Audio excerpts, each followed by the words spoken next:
আমার হুসাইন যখন কারবালায় দাঁড়িয়ে গেছেন, ভাষণ শুরু করেছেন, 22,000 এজিদি ডানে বামে সামনে মানুষের সাইলাভ হয়ে গেছে।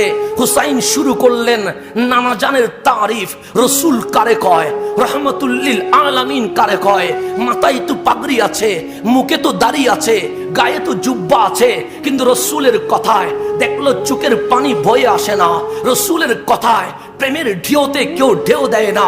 হুসাইন আস্তে করে আলোচনা বন্ধ করে দিলেন, ডাক দিয়ে বললেন, আতারিফুনি, চিনো আমি কে, মান আনা, কেউ উত্তর দেয় না।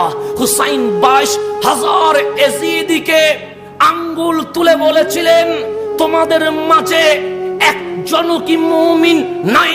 সীমার ছিল, ইবনে জিয়াদ ছিল, আযানের ধ্বনি ছিল, পাগড়ি ছিল, শিরদার ছিল, কোরআনের ধ্বনি ছিল।